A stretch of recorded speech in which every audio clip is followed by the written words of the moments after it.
नमस्कार, मैं हूं प्रवीण। इंडिया टाइम 24 न्यूज में आपका स्वागत है। सुप्रीम कोर्ट से बाबा रामदेव को बड़ा झटका लगा है।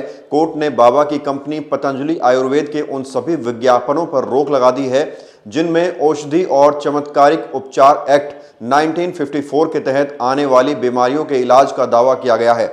सुप्रीम कोर्ट ने पतंजलि के संस्थापक बाबा रामदेव और आचार्य बालकृष्ण के खिलाफ अवमानना के नोटिस जारी कर दिया है। कोर्ट ने केंद्र सरकार को भी नोटिस जारी कर पूछा है कि इसके खिलाफ क्या कुछ एक्शन लिया जाएगा। जिस कानून के तहत कार्रवाई हुई है उसके तहत अगर एक्शन लिया गया तो 6 महीने से लेकर अधिकतम 1 साल तक की जेल का प्रावधान है। क्या आपको लगता है कि रामदेव के खिलाफ मोदी सरकार कोई एक्शन लेगी? क्योंकि जो तस्वीरें सोशल मीडिया पर गूगल पर सर्च करने पर निकल कर सामने आती हैं उन्हें देखकर लगता है कि रामदेव मोदी सरकार के काफी चहेते हैं। ये तस्वीरें ध्यान से देखिए। मोदी जी के साथ, योगी जी के साथ, खट्टर के साथ ऐसी सैकड़ों तस्वीरें आपको गूगल पर सर्च करने पर मिलेंगी जिन्हें देखकर लगेगा कि रामदेव भाजपा के काफी लाडले हैं। राजनाथ सिंह के साथ, उत्तराखंड के मुख्यमंत्री के साथ, हरियाणा के मुख्यमंत्री के साथ, अमित शाह के बेटे जय शाह के साथ कबड्डी का मैच देख रहे हैं। ये तस्वीरें बताती हैं कि बाबा रामदेव सरकार के सिस्टम के कितने खास हैं। शायद यही वजह है कि अदालत के आदेश के बाद भी अपनी दवाओं का प्रचार बाबा करते रहे और देश को बताते रहे कि उनकी दवाएं हर बीमारी के इलाज के लिए रामबाण हैं। मीडिया रिपोर्ट्स के मुताबिक कोर्ट के आदेश के बाद बाबा रामदेव ने कहा था, हमने ऐसी दवाएं बनाई हैं जिनसे करोड़ों लोगों की बीमारियां ठीक हुई हैं। कैंसर से लेकर किडनी तक की बीमारियों का इलाज किया गया है।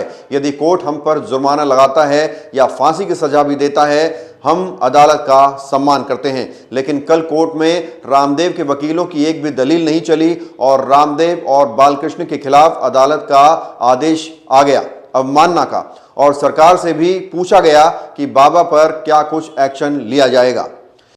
यदि हम झूठे हैं तो हमारे ऊपर सैकड़ों नहीं हजारों करोड़ का जुर्माना लगाएं और हमें डेथ पेनल्टी भी दें तो हमें स्वीकार है। लेकिन यदि हम झूठ नहीं बोल रहे हैं तो जो झूठे प्रोपेगेंडा कर रहे हैं उनके ऊपर दंड लगाओ, उनके ऊपर जुर्माना लगाओ। मैं इस बात को क्यों कह रहा हूं?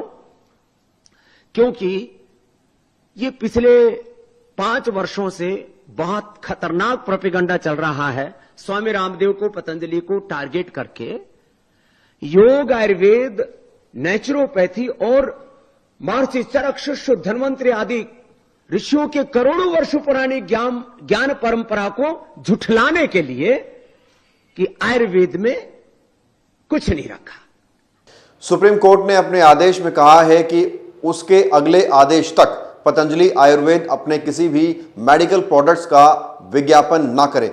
साथ ही कोर्ट ने पतंजलि आयुर्वेद और उसके अधिकारियों को किसी भी मेडिकल प्रैक्टिस के प्रतिकूल मीडिया में कोई भी बयान देने के लिए भी मना किया है। सुप्रीम कोर्ट ने यह भी कहा है कि वह इस मुद्दे को एलोपैथी बनाम आयुर्वेद की बहस नहीं बनाना चाहती, जबकि भ्रामक चिकित्सक विज्ञापनों की समस्या का सही समाधान ढूंढना चाहती है। बता दें कि supreme court Indian medical association की याचिका पर आज कोर्ट में सुनवाई कर रहा था। आईएमए ने पतंजलि आयुर्वेद पर आरोप लगाए। 2022 में आरोप लगाए गए थे कि रामदेव की कंपनी एलोपैथी मेडिकल प्रैक्टिस के खिलाफ गलत सूचना फैला रही है।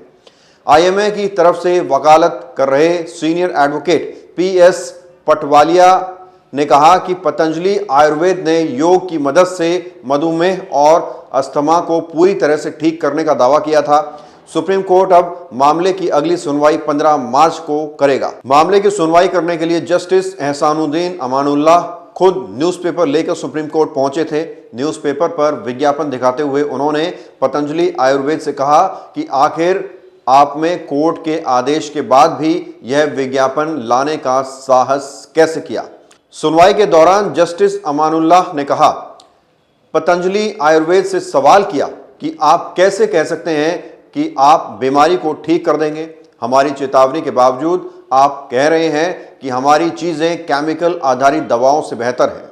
अब लेंगे एक छोटा सा ब्रेक और ब्रेक के बाद आपको बताएंगे कि कैसे पतंजलि कोरोना काल में कोरोनिल के प्रचार में फंसी थी। भगत चंद्रा हॉस्पिटल, विश्व की सभी आधुनिक और बुनियादी सुविधाओं से परिपूर्ण एक world class multi specialty hospital Mahavir enclave Palam डावडी रोड पर स्थित साउथ वेस्ट दिल्ली का एकमात्र मल्टी स्पेशलिटी हॉस्पिटल, जहां 24 घंटे आपकी सेवा में उपलब्ध हैं वेल क्वालिफाइड डॉक्टर्स और हेल्पिंग स्टाफ। डॉक्टर CM भगत द्वारा स्थापित भगत चंद्रा हॉस्पिटल आपकी सेहत का ख्याल रखना ही इसकी प्राथमिकता है, वो भी अफोर्डेबल रेट्स में। ब्रेक के बाद आपका स्वागत है। जब कोविड-19 महामारी का प्रकोप पूरी दुनिया में फैल रहा था, तब बाबा रामदेव ने केंद्रीय मंत्री हर्षवर्धन की उपस्थिति में इस बात का दावा किया था कि उनकी कंपनी की तरफ से बनाई गई दवा कोरोनिल स्वासरी और अणु तेल के सेवन से कोरोना का इलाज किया जा सकता है। इस किट की कीमत करीब 500 रुपए तय की गई थी। हालांकि बाद में काफी सवाल खड़े हुए और आयुष मंत्रालय ने पाया कि ऐसे दावे सही नहीं है और फटकार लगाते हुए इस तरह के प्रमोशन करने से रोक लगा दी गई। बता दें कि बाबा रामदेव की दवा बनाने वाली कंपनी पतंजलि आयुर्वेद लिमिटेड आयुर्वेदिक दवाओं की मैन्युफैक्चरिंग और बिक्री करती है। इसकी ऑफिशियल वेबसाइट के मुताबिक कंपनी क्वालिटी की निगरानी के लिए कंपनी ने दिया दिव्य योग मंदिर ट्रस्ट और अपने खेतों में जड़ी बूटियां उगाने के लिए पतंजलि योग पीठ भी चलाती है। तो इस तरह की खबर है। आप लोग भी पतंजलि के कई सारे प्रोडक्ट्स खरीदते होंगे और बहुत सारे आपने प्रचार भी देखे होंगे, लेकिन ताज़ा खबर ये है, कल ही सुप्रीम कोर्ट में इस मामले पर सुनवाई हुई और कोर्ट ने पतंजलि के तमाम जो प्रोडक्ट्स हैं उनके विज्ञापन पर रोक लगा दी और साथ ही साथ रामदेव और बालकृष्ण को फटकार भी लगाई और सरकार से भी पूछा कि आप लोग क्या एक्शन लेंगे इन खिलाफ। बहरहाल इस खबर में इतना ही। देश और दुनिया की तमाम खबरों के लिए आप बने रहिए हमारे साथ और देखते रहिए इंडिया टाइम 24 न्यूज। खबरों से खबरदार रहने के लिए चैनल को सब्सक्राइब करें और प्रेस करें बेल आइकन।